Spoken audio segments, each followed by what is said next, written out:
না না, প্রথমত এখানে ডক্টর ইউনূস চেষ্টা করলেও খুব বেশি আগাতে পারবেন না, মানে নেগেটিভ অর্থে। তাকে পজিটিভ অর্থে তিনি যদি আগান তাহলে sky is the only limit, আকাশ হলো তার জন্য সীমা। আর যদি তিনি প্রতিহিংসা পরায়ণ হতে চান, মন্দ হতে চান, সে 3 মাসও টিকতে পারবেন না। এর কারণ হলো তার যারা প্রতিপক্ষ হবেন, তিনি যদি মন্দ কাজ করতে চান আর সহযোগী হবেন, তার প্রতিপক্ষ হবে কারা? রাজনীতিবিদরা। তো এই রাজনীতিবিদদের সঙ্গে তিনি তো শিশু। স্টিল যারা আমাদের দেশে পলিটিক্স করেন, doctor Yunus is a famous and eminent economist, কিন্তু in the field of politics he is just infant, নবজাতক শিশু। ফলে তিনি যখন রাজনীতিবিদদের সঙ্গে ফাইটে আসবেন, তিনি টিকবেন না। 1 2 নম্বর হলো যে রাজনীতিবিদ যারা রাষ্ট্র চালিয়েছেন তারা এই আমলাদেরকে কিভাবে রাখতে হয় এটা ভালো জানেন, কিন্তু ডক্টর ইউনূস সেটা জানেন না। ডক্টর ইউনূস প্রাইভেট এন্টারপ্রেনার, যেখানে তার বক্তব্যর বাইরে তিনি গ্রামীণ ফোন চালিয়েছেন, ওখানে প্রাইভেট কোম্পানিগুলোতে মালিকের কথায় সমস্ত কিছু হয়, কিন্তু সরকারি অফিসগুলোতে মন্ত্রীর কথায়, প্রধানমন্ত্রীর কথায় কোনো কিছু হয় না। এখানে হাইয়েস্ট প্রধানমন্ত্রী বা মন্ত্রী যে ডিজায়ারগুলো করেন 10 to 15% যদি সাকসেসফুল হয়, মানে এটা সবচেয়ে ভালো সরকার বলা হয়। আমলারা 85% সিদ্ধান্ত নিজেদের ইচ্ছা মতো নেয়। এমনকি এই যে আন্দোলনের সময় যে গোলাগুলি হয়েছে, 15% সর্বোচ্চ ছিল পলিটিক্যাল ডিজায়ার, আর 85% যে ডিজায়ারগুলো হয়েছে এগুলো মাঠে যারা ছিল, আমলা কামলা, পুলিশ, আর্মি, তাদের ইচ্ছা বাস্তবায়িত হয়েছে। এখন ডক্টর ইউনূস যেহেতু তার এই 80-85 বছরের যে জীবন, তিনি অ্যাবসলিউট পাওয়ার ভোগ করে আসছেন প্রাইভেট কোম্পানিগুলো, তার কথার বাইরে কেউ যেতে পারেনি। কিন্তু এখানে তিনি যখন দেখবেন যে তার কথার অনলি 15% হচ্ছে সর্বোচ্চ, আর বাকিগুলো ল্যাপস হয়ে যাচ্ছে, তো ওটা দীর্ঘমেয়াদে তার জন্য ভীষণ রকম খারাপ পরিণতি ডেকে নিয়ে আসবে। না, প্রথমত যে আমার ডিজায়ার অ্যান্ড ড্রিম, সেটা হলো এই সরকার একটা ইতিহাস তৈরি করুক এবং বাংলাদেশে যেন তারা অমরত্ব লাভ করে।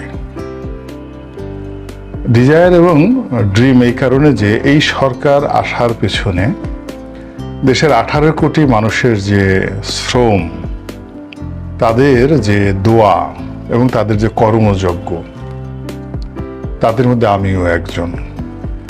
আমি হয়তো গুম হইনি, কিন্তু আওয়ামী লীগ সরকার কর্তৃক যে কোনো সময় আমার গুম হওয়ার সম্ভাবনা ছিল। আমাকে হয়তো ঠিক ওইভাবে গুলি করে মারেনি, কিন্তু আমার গাড়িটা ভেঙে দেওয়া হয়েছে, আমার বাড়িটা গুড়িয়ে দেওয়া হয়েছে। তো এই যে আমার বাড়ি গুড়িয়ে দেওয়া হলো, পৈতৃক বাড়িটা গুড়িয়ে দেওয়া হলো, আমার মানে ঢাকা শহরের যে কটা আকর্ষণীয় গাড়ি আছে তার মধ্যে আমার গাড়িটা অন্যতম আকর্ষণীয় গাড়ি, সেই গাড়িটি ভেঙে চুরমার করে দেওয়া হলো। অপরাধ কি? আমি আওয়ামী লীগের দুঃশাসনের বিরুদ্ধে কথা বলে আসছি। তো এরকম আমার মতো যারা যারা এভাবে কথা বলেছেন, জীবন দিয়েছেন, রক্ত দিয়েছেন, জেল জুলুম হুলিয়া, তাদের ফসল এই সরকার। ফলে সর্বোচ্চ যাকে বলে দোয়া, আশীর্বাদ এই সরকারের সফলতার জন্য। কিন্তু সরকার গঠিত হওয়ার পর আজকে আপনি যে ইন্টারভিউটা নিচ্ছেন, আজকের দিন পর্যন্ত আমি একটা সিঙ্গেল জিনিস দেখিনি যার মধ্যে আশ্বস্ত হওয়া যায়, নতুন করে স্বপ্ন দেখা যায়। এখন তো আমি দোয়া করছি, কিন্তু দোয়ার বাইরে প্র্যাকটিক্যালি তাদের কর্মকাণ্ড দ্বারা আমি নিশ্চিত হব যে এই সরকার ভালো করতে পারবে, সাস্টেন করতে পারবে এবং দেশ জাতিকে ভালো কিছু দিতে পারবে। এটা এখনো পর্যন্ত টিল নাও আমি এর কোনো লক্ষণ দেখিনি। তাহলে আগামী বাংলাদেশ কেমন হবে? আপনি কি শঙ্কিত আছেন নাকি? না, এটা এখনো যথেষ্ট সময় আছে। এর কারণ হলো যারা আছেন সরকারে তারা সবাই স্ব পেশায় যাকে বলা হয় অত্যন্ত প্রাজ্ঞ, অভিজ্ঞ। আপনি সজীব ওয়াজের জয়ের কথা চিন্তা করেন, জয়ের যে মেধা, যোগ্যতা, তো সেটা যখন তার মা ক্ষমতায় ছিলেন সেটাকে আমরা ভিন্নভাবে দেখেছি। তিনি তখন খালেদা জিয়াকে গালাগাল করেছেন, তারেক রহমানকে গালাগাল করেছেন, বিএনপিকে গালাগাল করেছেন, কিন্তু যেই মুহূর্তে তার মা মাথার উপর থেকে চলে গেছেন এবং তিনি স্বাধীন হয়েছেন, তখন তিনি বুঝতে পেরেছেন যে তারেক রহমানের সাথে তার বন্ধুত্ব দরকার। খালেদা জিয়াকে বন্দি করে রাখাটা কোনো অবস্থাতেই ঠিক হয়নি, এবং বাংলাদেশে আওয়ামী লীগ এবং বিএনপি ছাড়া কোনো দল নেই। এখন যারা আসছেন ক্ষমতাতে 17 জন, তাদের একটা মানে এই কয়েকদিন একটু বাসর সব মানে যাকে বলে ক্ষমতায় যাওয়ার যে বাসর সংক্রান্ত যে আনন্দ থাকে পুরুষ এবং নারীর জীবনের প্রথম যে বাসর রাত, এরকম একটা অনুভূতি তাদের মধ্যে কাজ করে, এবং তখন তাদের কাছে পৃথিবীর অন্য কোনো খবর থাকে না। কেবলই মাত্র স্বামী স্ত্রীকে পেতে চায়, স্ত্রী স্বামীকে পেতে চায়। এখন এই মানুষগুলো যারা গেছেন তারা মোরলে সবাই বিভিন্ন সময় অবহেলিত, নির্যাতিত, এবং তাদের মনে সরকারের বিরুদ্ধে অনেক অনেক ক্ষোভ। তো যেই মুহূর্তে তারা এই ক্ষমতার চেয়ারে বসেছেন, সঙ্গে সঙ্গে ওইটা রিভার্স হয়ে গেছে। এবং এই যে তাদের অতীতের যে আওয়ামী লীগের দ্বারা ক্ষতিগ্রস্ত হয়েছেন, মারাত্মকভাবে ক্ষতিগ্রস্ত হয়েছেন, অপমানিত হয়েছেন, লাঞ্ছিত হয়েছেন, আদিলুর রহমান থেকে শুরু করে আসিফ নজরুল, রেজওয়ানা, এরপরে ডক্টর মোহাম্মদ ইউনূস, সবাই কিন্তু ক্ষতিগ্রস্ত হয়েছেন। এমনকি এই যে ফরিদা আপা, মানে যেটা ওনার ওয়াইফ, যেটা আমাদের ফরহাদ মাজাহারের ওয়াইফ, ওনারাও কিন্তু ক্ষতিগ্রস্ত হয়েছেন। ফরহাদ মাজাহারের উপর যে নির্যাতন হয়েছে বাংলাদেশে, এটা কল্পনাই করা যায় না। তো যাই হোক, এই মানুষগুলো এই যখন 3-4 দিন 5-6 দিন চলে যাবে, 1 সপ্তাহ চলে যাবে, তখন আমি মনে করি যে তারা রিয়েলিটিটা বুঝতে পারবে যে আসলে তাদের কি করা উচিত, কাদের পরামর্শ নেওয়া উচিত, কাদের পরামর্শ নেওয়া উচিত না, কাদেরকে রাখা উচিত, কাদেরকে রাখা উচিত নয়।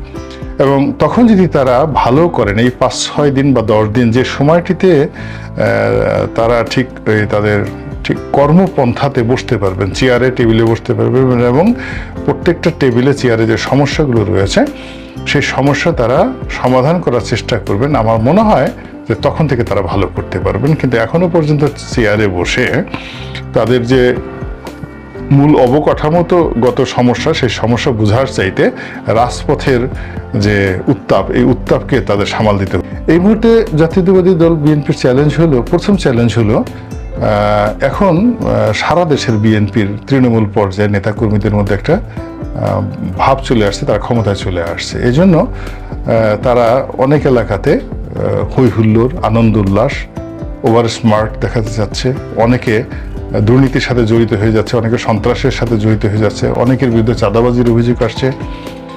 এই বিষয়গুলো বিএনপি কোন কৌশলে সমাধান করবে, এখনো বিএনপির পক্ষ থেকে সেই বিষয়ে কোনো আলাপ আলোচনা আমি দেখি নাই। 1 2 নম্বর হলো যে বিএনপির যারা নির্বাচন করবে, ইলেকশন করবে, 300 জন সংসদ সদস্য, এই 300 জন সংসদ সদস্য গত 5 বছরে তাদের অনেকেরই এলাকার সাথে যোগাযোগ নাই। ফলে মূলত এই যে প্রত্যেকটা এলাকাতে 2টা 3টা 4টা 5টা করে গ্রুপ আছে, সেই গ্রুপের লোকজনগুলো পরস্পরের বিরুদ্ধে মারামারি করছে। ফলে এখানে প্রার্থী সিলেক্ট করে, ইমিডিয়েটলি প্রার্থী সিলেক্ট করে যার যা নির্বাচনী এলাকার দায়িত্ব, কমিটি, রাজনীতি সেই প্রার্থীর উপর অর্পণ না করা পর্যন্ত বিএনপির এই দলীয় অভ্যন্তরীণ যে দ্বন্দ্ব সংঘাত, এটা বন্ধ হবে না। বরং বিএনপির এখন যে অন্তর্ঘাত দলাদলি শুরু হয়েছে, এটা নিয়ে যে মারামারি শুরু হয়ে যাবে, এটার জন্য আর একটা বিপ্লব হয় কিনা, এটার ভয়ে আমি আছি।